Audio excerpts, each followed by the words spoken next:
Welcome back to the deep dive.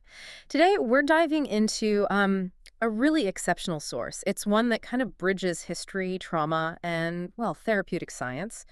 Our goal is to pull out the core knowledge you need. We are immersing ourselves in the insights from sources dealing with the choice. Memoir of Trauma and Healing by the truly remarkable Edith Eva Eger. Edie Eger. Yeah, and it's quite something. It really is. This book is so much more than just a memoir. It's the story of a Holocaust survivor, right? But then she went on to become a clinical psychologist. Exactly. And that dual perspective is what gives it such weight. Absolutely. It means the lessons here about freedom, about healing, they're not just theory. They were forged in, well, the absolute worst kind of human experience imaginable. And the central idea, the really searing concept we're going to get into is this. Even after surviving this unimaginable trauma, having every single external freedom stolen, true personal freedom, that remains a fundamental internal choice. That's the core of it. So our goal for this deep dive isn't just recounting history, as powerful as that is. It's really a mission to pull out those actionable nuggets of knowledge, about resilience, healing, personal growth. Yeah, the practical stuff. Exactly. We're looking for those profound aha moments from Edie's journey that, apply directly to maybe any life challenge you might be facing. Could be small things, microaggressions, or, well, bigger crises. And I think what gives this source material such unique resonance, as you touched on, is her dual perspective. Edie Eger doesn't just theorize about resilience. She is resilience personified. Right. Her role is both a survivor and a professional, someone who spent decades studying the human mind. It just allows her philosophical and therapeutic lessons to carry this immense, almost undeniable weight. It's like if these principles of choice, of internal freedom, could sustain someone through Auschwitz? Then they really demand our deepest consideration, don't they? For sure. And this specific structure she uses, blending that vivid personal story with quite disciplined clinical analysis, that's what elevates the book. It moves it from just a compelling autobiography into, well, almost a practical guide for living. Yeah, it takes the idea of self-empowerment out of the abstract. Exactly. Yeah. And it places it on this unshakable foundation of, frankly, historical truth. The whole work, really, from beginning to end, it kind of revolves around one central, profound question. Which, When external events strip away every single form of control you thought you had, where did your power truly lie? And the consistent answer, the compelling answer Eger provides, is that the last remaining domain of power is entirely internal. It's the power of response, your response. Okay, so to really grasp the intensity of the philosophy she develops, we first have to confront the history, the crucible that forged it. Yeah, you have to understand where it comes from. Edie's life began in Koshes, which was then part of Hungary. And the sources describe a pretty vibrant, active teenage life. She was a ballet dancer, a gymnast too, I think. Athletic. Very engaged. High school student, part of a loving Jewish family. Yeah, normal life. Relatively normal for the time and place, yeah. Until it wasn't. Right. And the sources describe how that innocence was just abruptly, brutally extinguished in 1944. She was only 16. 16, just a kid. She and her family, her sister Magda included, were rounded up, deported, and the journey itself, the transportation in those cattle cars, that was the first profound shock. An immediate dismantling of dignity, of humanity. It's hard to even imagine. She mentions during that hellish transport, just cramped with hundreds of others, that was when she realized the world she knew.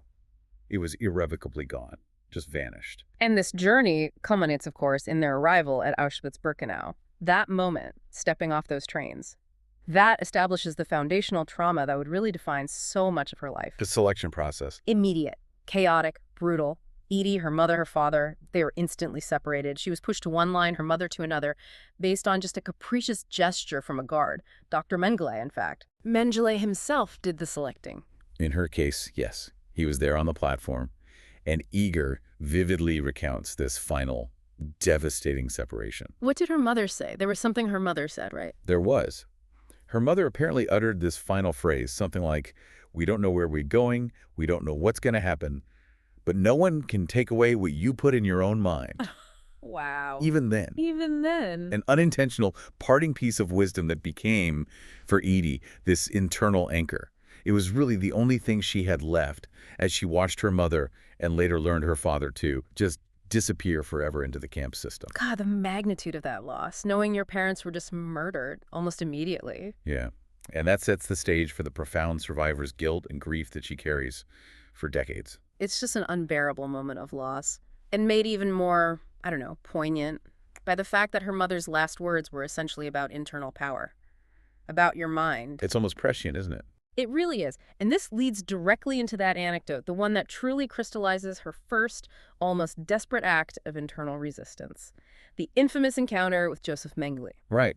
This is maybe the most referenced moment in the book, and for good reason, because it so clearly illustrates that complete theft of external freedom. Describe it for us. Well, eager, barely more than a child, starved, head-shaved, stripped of all personal identity, she was forced by Mengele, the angel of death, to dance for his amusement. He made her dance in Auschwitz. Yes, imagine that scene. Standing before this monster, the man responsible for just unimaginable atrocities, and her life literally depends on performing like a circus animal for him. The degradation is just total. That's the ultimate test of survival, isn't it? The external control was absolute. She had no choice about dancing, no physical way to defy him. Refusal meant death. None whatsoever. So how does she survive that moment psychologically, even while her body was obeying his command? Well, this is where her mother's words, and maybe Eager's own innate psychological fortitude, just kicked in. While she was performing the dance, she recounts in the sources that she made a conscious, deliberate shift in her focus. What does she do? She shut down the immediate reality, the terrifying reality of the barracks, the smell, the guards, Mengele's presence. She just tuned it out internally. Instead, she retreated fully into her mind. Where does she go in her mind? She imagined she wasn't in Auschwitz at all. She imagined she was performing Tchaikovsky's Romeo and Juliet on the grand stage of the Budapest Opera House. That's incredible. That's a staggering act of mental defiance, isn't it? It's the earliest, clearest example of the core philosophy she would later teach.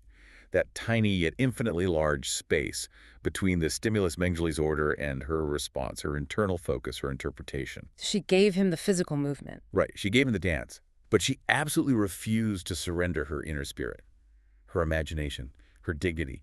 She held on to her power of self-definition, even in that hell. The power of that small internal act is just monumental. And she kept surviving, didn't she? Through Auschwitz, the Death March, other camps. With her sister, Magda. Yes, her sister Magda was with her. Their shared presence became another kind of survival mechanism, maybe.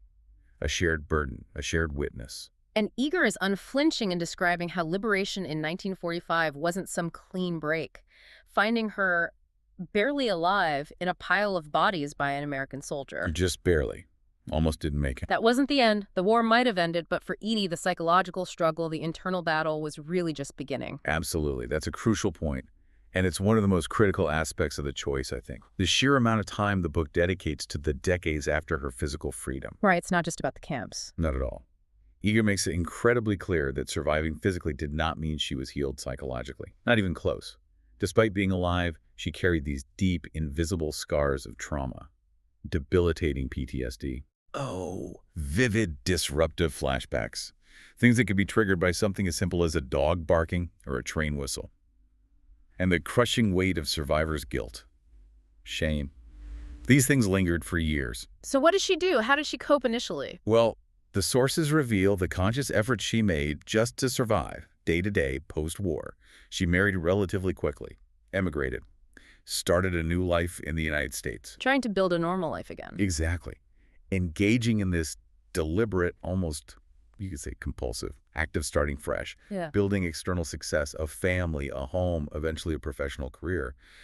But, and this is key, she discovered that these external markers, this appearance of a functional life, did absolutely nothing to dismantle the internal landscape of pain. So she was trying to build a new life, but the foundations were still damaged. Contaminated, yeah. Unprocessed. The trauma was still running the show from behind the scenes. And this is the pivot point, isn't it? Where her external success wasn't matching her internal reality. That seems to be what led her to her professional journey. I think so. She didn't just drift into psychology. She specifically specialized in trauma. Right, which strongly suggests that her entire career was, at its core, this desperate, deeply personal quest for her own healing, using her professional training, her studies, to understand and try to mend her own profound wounds. It's fascinating, too, that she was so influenced by people like Viktor Frankl. Yes, another Holocaust survivor. Exactly. The founder of logotherapy.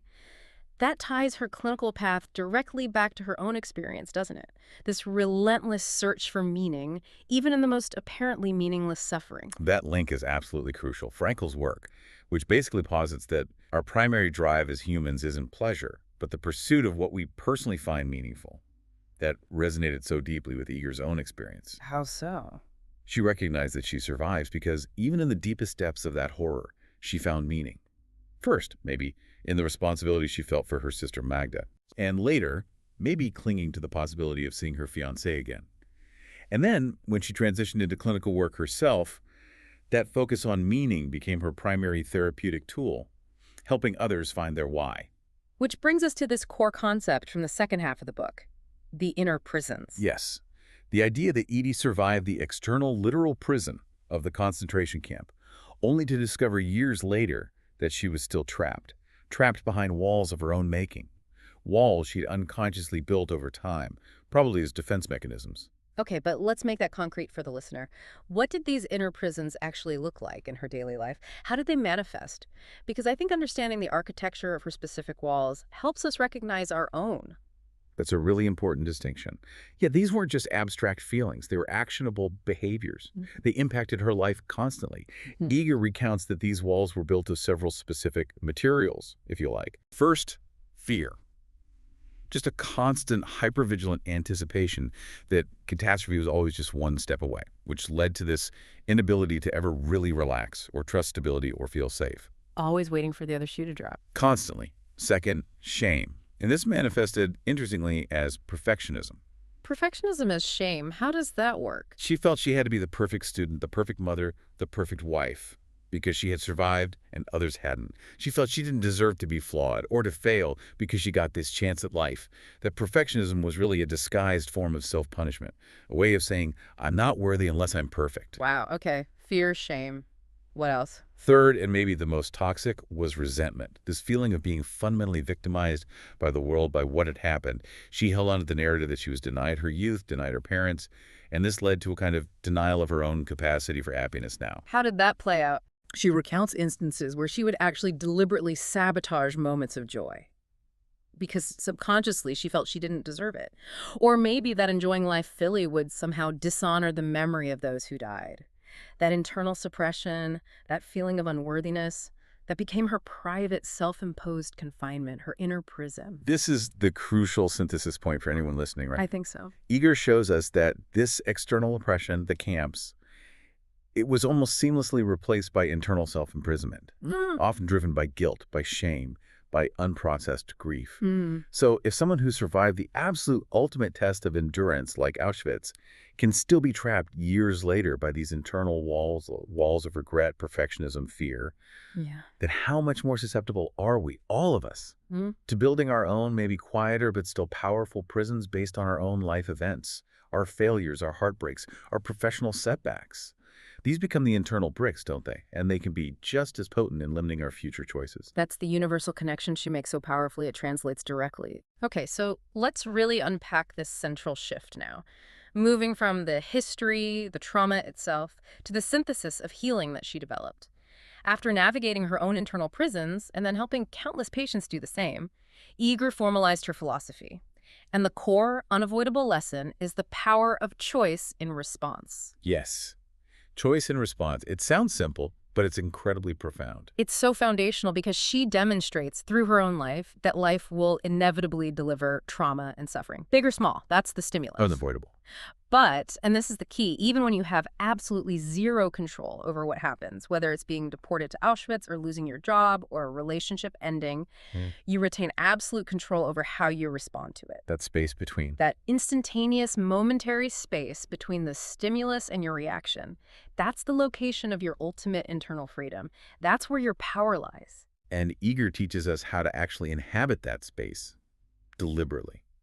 She describes that the greatest freedom we possess isn't freedom from things happening, but the freedom, the ability to examine our reactions before we commit to them. So instead of just reacting automatically. Exactly. Instead of automatically reacting with fear or anger or resentment, which is often the automatic learned response dictated by those inner prison walls, we can introduce a pause, just a moment, review our options internally, and then choose a path that leads toward liberation rather than deeper into the prison. That conscious intervention. That conscious intervention, that pause, is the ultimate act of self-possession. And it really defines the true meaning of surviving in the fullest sense, rather than just, existing or being alive. Okay, so if the concept of choice provides the framework for freedom, Mm-hmm.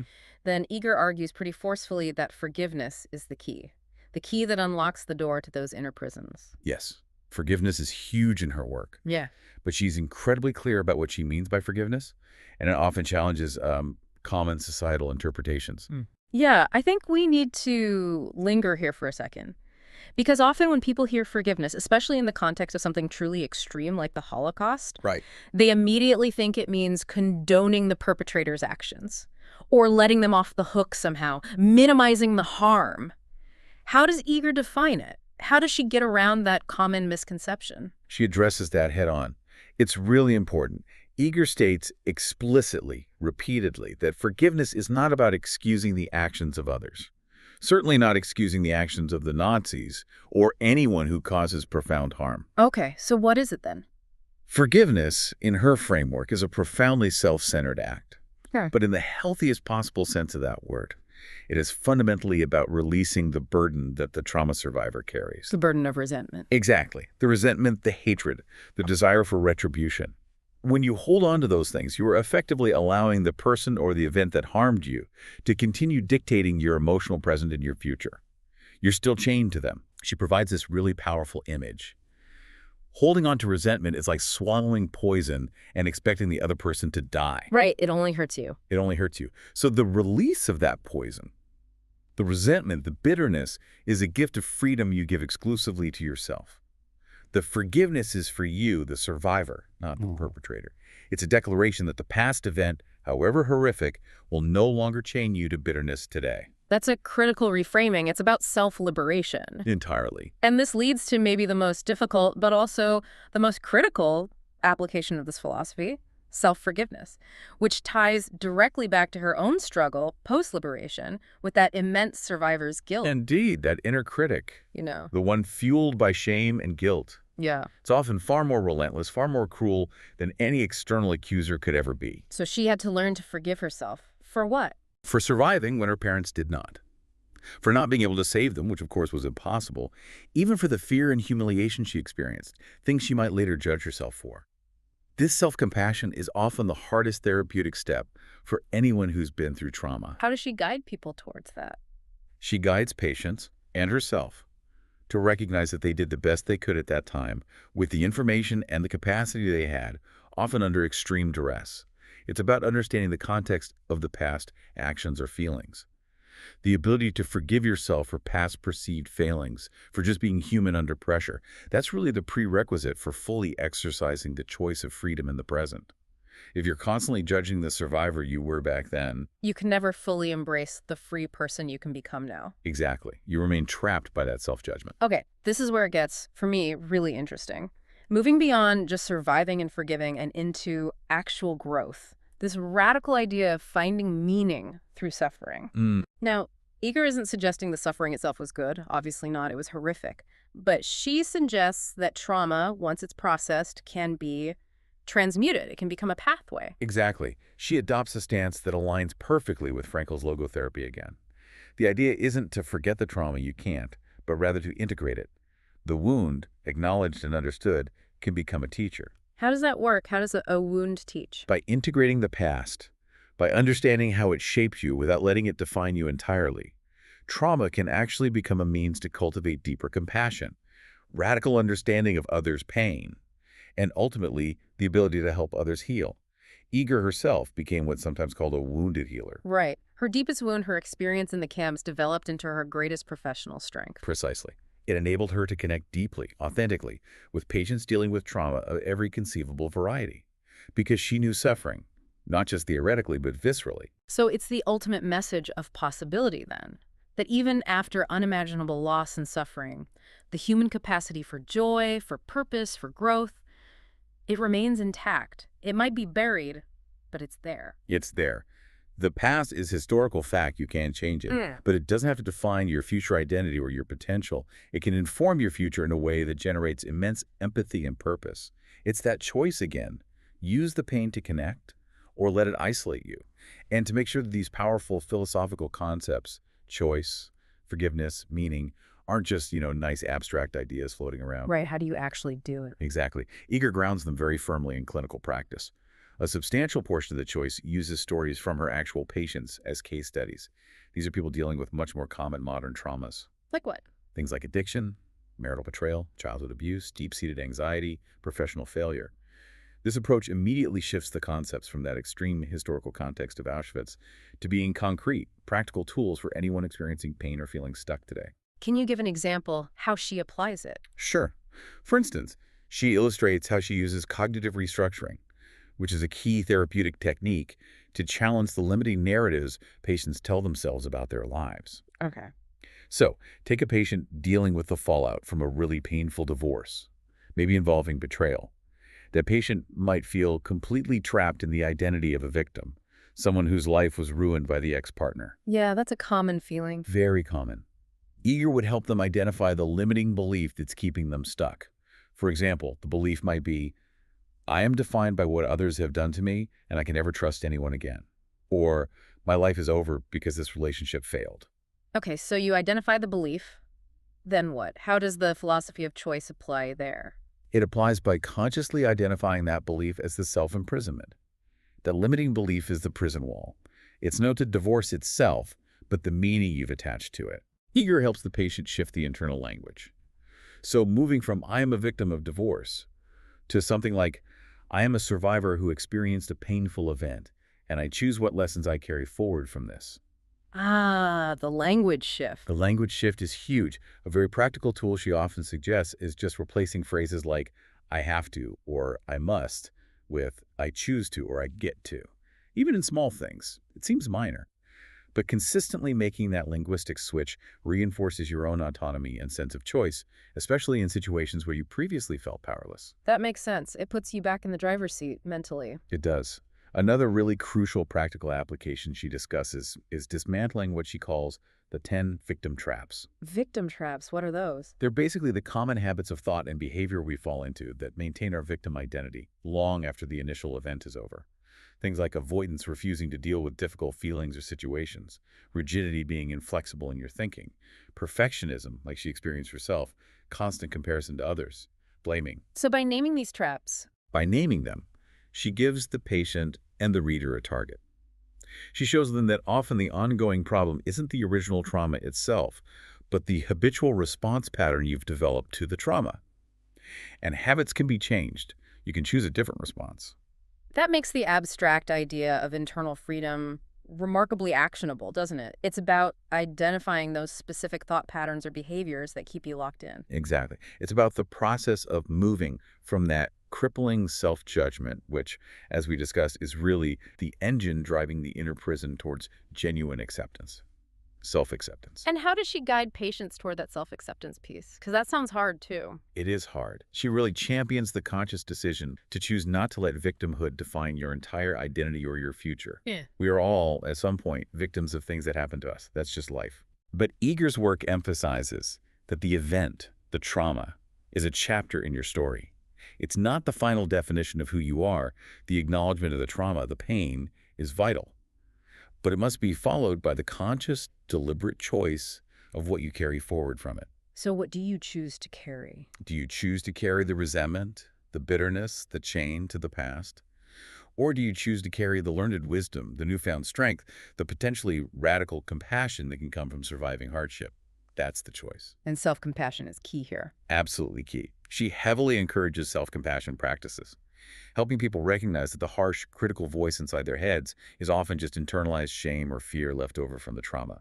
It's not necessarily the truth. How do you practice that? Her work suggests the path to healing often starts with learning to treat yourself, the person who survived something difficult, with the same deep kindness and empathy you would naturally offer to a suffering friend. She sometimes asks patients, and by extension us, the readers, to imagine their younger, suffering self, that child or teenager who went through it, and ask, what would I say to that child right now? What comfort would I offer? Separating the judging adult from the wounded child. Exactly. That act of separation and offering kindness to the part of you that hurts is a profound step toward self-acceptance and releasing that self-judgment. These practical tools, all grounded in her own unbelievable experience. It makes the significance of the choice just enormous, doesn't it? It really does. It ensures it transcends being just a memoir for history buffs Yeah. or only a clinical text for therapists. It becomes this universal guide for navigating human struggle and finding a path toward healing. So let's broaden out. What does this all mean for the wider world? Its enduring significance. You see figures like Oprah Winfrey using Eager's framework quite extensively. Yeah, Oprah's been a huge champion of the book, and Desmond Tutu wrote of four, I believe, Nobel laureates. These powerful endorsements really cemented status not as some niche memoir, but as a truly universal manual for resilience. And the message feels incredibly relevant today, doesn't it? More than ever, Yep. maybe. It resonates across so many crucial modern areas. Mental health, obviously. Personal Mhm. growth. Resilience training, which is becoming so important in workplaces and schools. Finding meaning in what often feel like increasingly difficult or chaotic times. It offers a clear, tested mindset and tangible hope, I think. Hope that even the most deeply ingrained patterns of pain, the most fortified inner prisons, can actually be dismantled, one small, conscious choice at a time. Yeah, the power of Eager's work is its absolute refusal to allow the past to be forgotten. It must be acknowledged while simultaneously denying the past the power to paralyze the future. It's a very fine but crucial balance. Finding that balance. Finding that balance. Ultimately, I think the book's lasting impact is its ability to take the most profound historical horror imaginable and extract from it a universal, almost immutable truth. That real freedom isn't something granted by external forces or political systems alone. It's fundamentally an internal posture, a way of being that we cultivate, choice by choice. Hashtag tag outro. So the sources really show this incredible journey, don't they? A transition from forced, absolute physical oppression in the concentration camps to a chosen internal freedom that's found through the power of response. Healing, in Eager's view, it isn't about ignoring the facts of the past or pretending they didn't happen. No, you can't erase it. You can't. Yeah. It's about making peace with the reality of what happened, integrating the strength you gained, maybe unknowingly, just by surviving it, and then consciously choosing which elements you carry forward, the empathy, perhaps, the lessons learned, and which elements you deliberately choose to leave behind, the crippling shame, the paralyzing guilt, the corrosive resentment, Choosing what serves you now. choosing what serves your liberation now. And that profound journey from external chains to internal freedom leads us right into our final provocative thought for you, the listener. Edie Eager's work shows us so powerfully that external oppression, yes, but also internal experiences, disappointments, failures, Mhm. they can all leave behind these internal walls. Walls of shame, fear, regret, the inner prisons she talks about. Mhm. And these structures, these limiting beliefs about ourselves or the world, they're often built from smaller, maybe seemingly insignificant, painful events that were just never fully processed or understood at the time. They just accumulated. Yeah, brick by brick. So, thinking about that for yourself today, what internal wall or maybe inner prison, maybe it's made of regret over a past mistake or fear of failure that holds you back, or a limiting belief about your own worth or capabilities, what wall are you holding on to right now? Hmm. That's the question. And building on Eager's core message, what is the first, maybe even smallest choice you could make today, right now? Could be a choice of language you use about yourself, a choice of thought you challenge, a choice to practice a tiny bit of self-compassion instead of judgment. What's one small choice you could make to just begin dismantling that wall? Just one small choice. That's something for you to mull over, maybe explore on your own, building directly on the incredible source material we've explored in this deep dive. Powerful stuff. It really is. Thank you for sharing these sources with us and allowing us to take this deep dive together. We'll talk to you next time.